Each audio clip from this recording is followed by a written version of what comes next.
More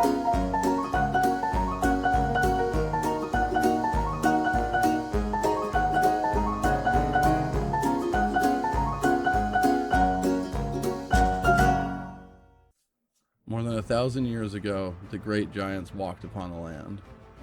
How they became extinct is unknown, though one can easily find what is suspected to be their bones scattered around the continents of Tyria and Alona.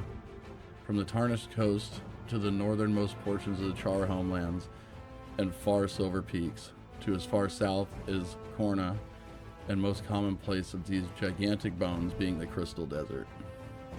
Over 8,000 years after the great giants disappeared, a race of serpents known as the Forgotten were brought to Tyria by the true gods to be the guardians of the world.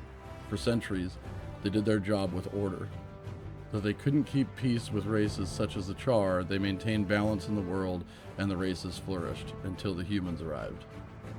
Not long after the humans appeared in the world, the Forgotten slowly pushed back. The humans spread like wildfire across the known continents of Tyria, Cantha, and Alona, and even further locations within the world. But as they spread, the humans slowly undid the work of the Forgotten.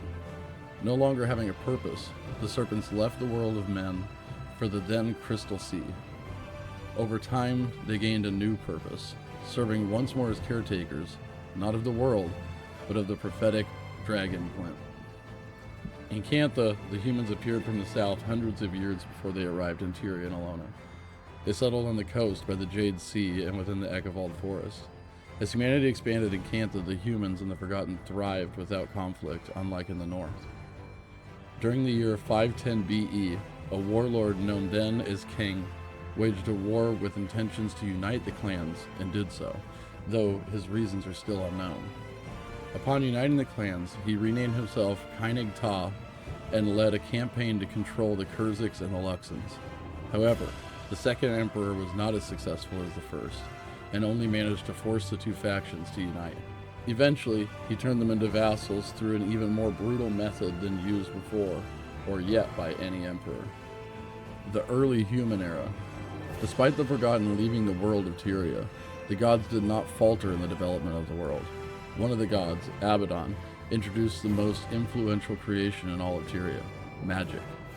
Its purpose was to make the lives of all intellectual races easier, but it soon became used as a weapon and caused interracial wars throughout the world.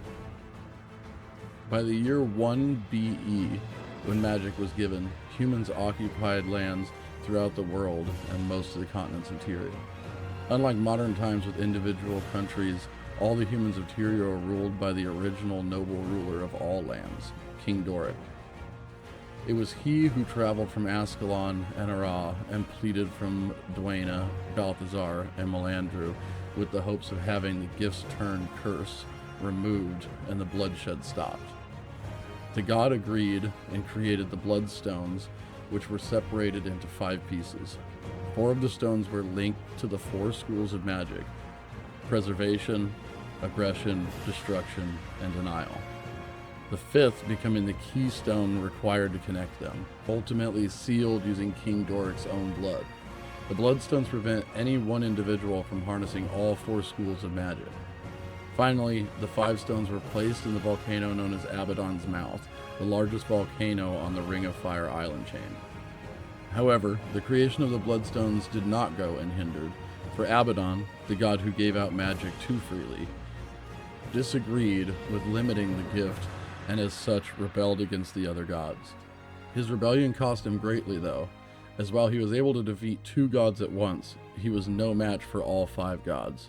For his rebellion, Abaddon was imprisoned within the realm of torment. The blow that defeated Abaddon was so powerful that it weakened the barrier between Tyria and Abaddon's realm and caused the creation of the Desolation and the Crystal Desert. Shortly after Abaddon's imprisonment and the Bloodstone's creation, the gods left Tyria forever, no longer walking with men, but not forgetting Tyria, for they still watch over the world. This event would become known as the Exodus of the Gods, and later mark the year 0 for the commonly used Malvian calendar. For a time, all was good, and the world was finally at peace once again. The humans prospered over the next 100 years until Abaddon's mouth erupted, scattering the 5 bloodstones across Tyria. Though the Bloodstones have never been reunited, their magic seeped into the land and air, and greed sprouted once again in the hearts of man, giving rise to new wars, this time amongst the humans themselves. The Tyrian Disasters. Throughout the centuries, the continent of Tyria found itself in constant warfare. The multiple guild wars raged across the human lands, constantly ending and starting again. In all these years, not much aside from the constant wars and temporary times of peace existed. However, nearly 200 years prior, in the Searing, a powerful arcanist known simply as Lord Odrin sought to reach into the unknown, and in doing so, by sacrificing many souls, found access to the Hall of Heroes. Though the spirits were outraged at Odrin's intrusion on the lands they had paid to access with their life and blood, they could do nothing against the living. For years, Odrin explored the Rift and the many worlds, placing his portals in deadly locations and concealing them with spells, until one day the spirits of the Rifts found a way to harm that which was corporeal. When Odrin ran to the Rift, they tore his body apart. In doing so, they caused that which they hated most to come to pass, as the spells of protection and concealment over Odrin's portals were removed and humans gained free access to the Hall of Heroes. Years have come and gone since Odrin's death, and not even a decade ago the world shook. The Char invaded the land of man and destroyed the kingdom of Ascalon and its great northern wall during the cataclysmic event known as the Searing, before the rush of west and south to attack Kryta and Or. Though the last to be attacked, Or suffered the worst fate of the three kingdoms. In an attempt first thought to be to stop the Char, the Vizier of Or sought an ancient scroll. In it was a powerful spell that, when read, sunk Or to the depths of the Sea of Sorrow in an event known as the Cataclysm. Kryta had the kindest fate from the devastating Char invasion, for it was saved due to a single man, Sal de Alessio.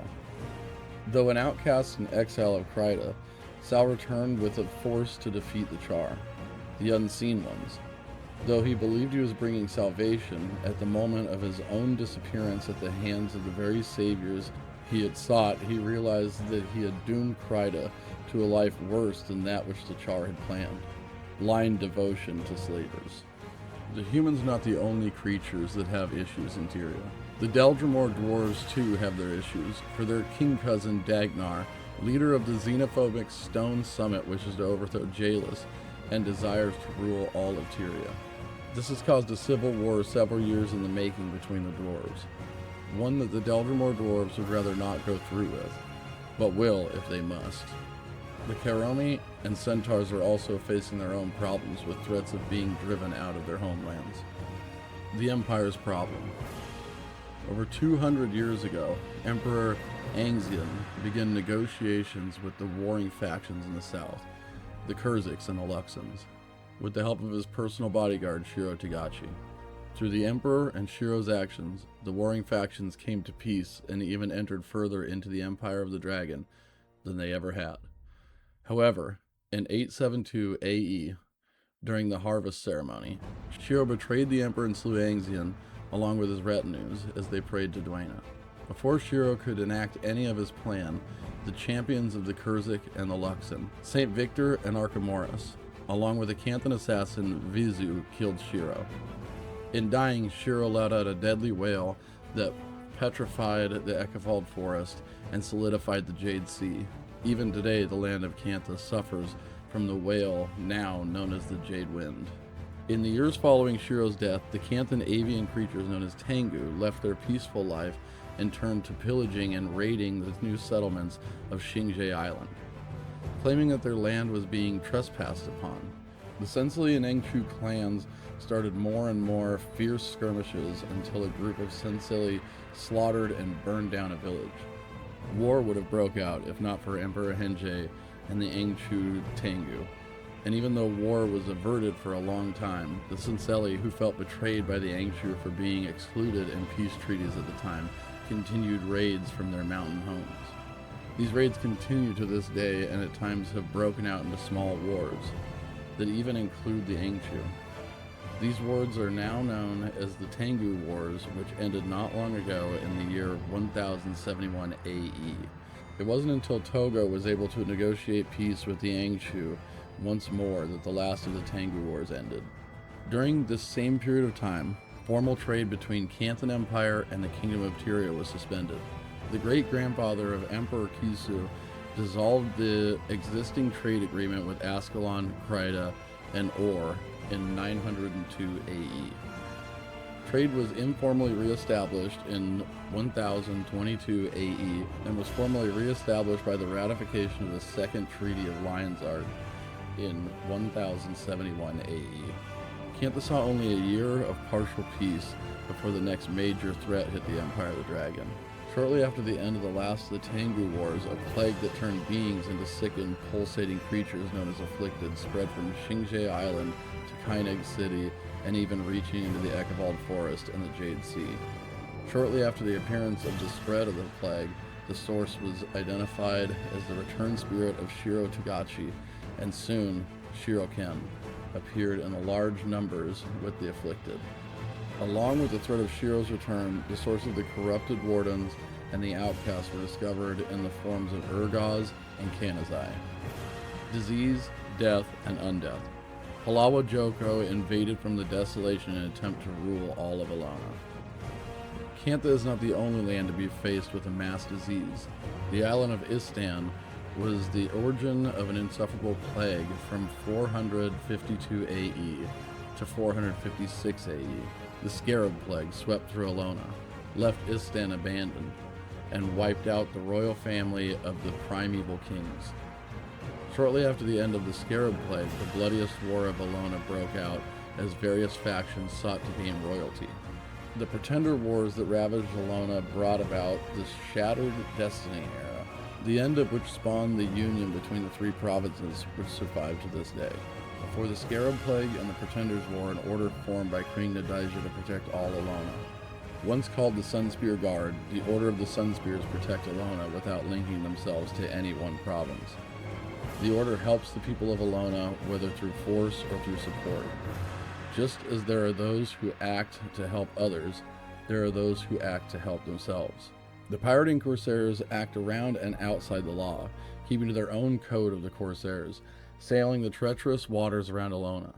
There have been times when the Corsairs have gathered together as a force, and not just as small groups, and both times this happened, the Great Corsair War occurred. Little has been recorded about the First Great Corsair War, but the Second War entails of Lady Glaive gathering an armada to fight Seaspear Matoa before fleeing north and turning Istan into the maritime power of today. A decade after Odin's infamous creation of the portals, a new threat came from the desolation to the northeast of Alona. The undead Lich, Palawa Joko, came out of the sulphurous wastelands seeking to conquer all Alona. Having quickly forced the Vabian prince to their knees, Palawa Joko turned his forces south with Ture Osa's shattered forces. After 100 bloody days during the Battle of Jahai, Ture took his elite guards and the remnants of the Sunspears and built a twisted, newly formed elite force. After years of ruling, Ture turned to books and prophecies. Believing himself to be chosen, mentioned the Flameseeker prophecies. He took his people and traveled to the Crystal Desert to ascend, an event now called the Great Pilgrimage. A recent plight. In recent days, earthquakes have appeared throughout the 3 known continents, opening passages to long-lost underground tunnels and threatening major cities of Tyria. The threat was discovered to originate from creatures of stone and fire. The races of Tyria have been threatened once more by this new danger, and in response to it, new races have appeared. The Asura have been chased from the depths, and the Normed have found in their isolated land in the north. But as new races are found, old groups fall. Ascalon and Or have fallen. The White Mantle and the leader of the Char High Legions are threatened with the fall of their false gods. The Stone Summit have scattered, and prophecy of as old as the dwarves themselves tell of the end of their race. After the main threat of the destroyers, which decimated hundreds of lives, another threat appeared from the shadows. The Asura, known as Zin, foolishly aided an unknown mysterious stranger and created 3 machines of immense power animated by an unknown energy source. The shady being ordered the golem to attack the royalty of Kryta, Kantha, and Bobby. This mysterious stranger is still out there and may strike once more. Since then, the war in Kryta has become increasingly deadly. Despite their god's reveal, the White Mantle still managed to keep its grasp on Kryta. Ruled by Confessor Isaiah, the White Mantle have increased its brutality through the use of Inquisitors and Peacekeepers, and still more Jade constructs and Mursat are revealed as the war progresses.